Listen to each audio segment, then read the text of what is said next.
इस देश के पूर्वोत्तर का एक अहम राज्य है मणिपुर, और मणिपुर जल रहा है। यह अतिशयोक्ति नहीं है, मणिपुर वाकई में 4 दिनों से जल रहा है। हत्या, अगजनी, लूट, संपत्ति स्वाहा होने की दिल दहलाने वाली खबरें आ रही हैं। हिंसा इतनी उग्र हो चुकी है कि इंटरनेट पूरी तरह से बंद कर देना पड़ा है। 16 में से 8 डिस्ट्रिक्ट्स में कर्फ्यू लगा हुआ है, मतलब आधे राज्य में, और भारतीय रेल ने रेलगाड़ी वहां भेजने से मना कर दिया है, सेवाएं प्रतिबंधित कर दी गई हैं। हिंसा ने इतना उग्र रूप ले लिया है कि कानून व्यवस्था पूरी तरह से ठप है, और इस देश के प्रधानमंत्री और गृह मंत्री ने गवर्नर को अधिकृत कर दिया है शूट एट साइट ऑर्डर के, मतलब जहां देखो वहां गोली मार दो।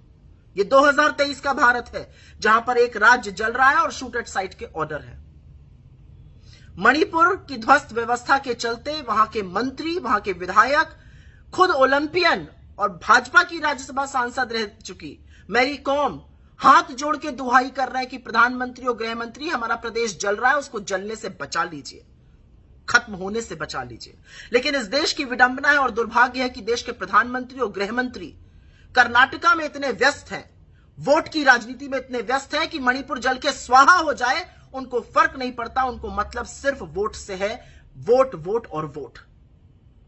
लेकिन आज सवाल पूछना पड़ेगा, और सवाल पूछना जरूरी है। मणिपुर में दंगे पूरी तरह से सांप्रदायिक हो चुके हैं। धार्मिक संस्थानों पर हमला हो रहा है, लोगों पर हमला हो रहा है, चुन चुन के मारा जा रहा है, अगजनी के मामले सामने आ रहे हैं, संपत्ति जलकर स्वाहा हुई जा रही है।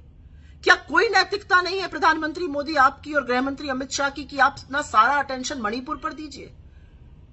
आपने तो यहां कर्नाटका आके कहा था अमित शाह जी की अगर आपकी सरकार नहीं आएगी तो दंगे हो जाएंगे। मणिपुर में आपने किसके नाम पर वोट मांगा था? वहां पर तो आपकी सरकार है, आपके रहते हुए मणिपुर जल उठा है। क्या कर रहे हैं आप उसके बारे में? असलियत तो यह है कि एक गृह मंत्री के तौर पर आप पूरी तरह से विफल रहे हैं। असम और मिजोरम में गोली चल जाती है, कर्नाटका और महाराष्ट्र में सीमा विवाद हो जाता है, अब मणिपुर जल रहा है। आपको अपने पद पर रहने का क्या मौलिक अधिकार है?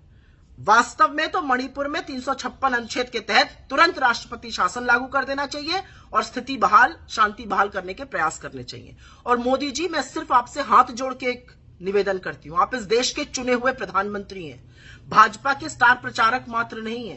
कर्नाटका भी देख रहा है कि मणिपुर के हमारे भाई बहनों के साथ क्या हो रहा है, और कर्नाटका भी चाहता है कि आप अपना सारा अटेंशन वहां पर शांति बहाल करने में, कानून व्यवस्था दुरुस्त करने में लगाइए। मणिपुर को जलने से बचा लीजिए मोदी जी। यहां पर वोट मांगना आपके कर्तव्य के खिलाफ है।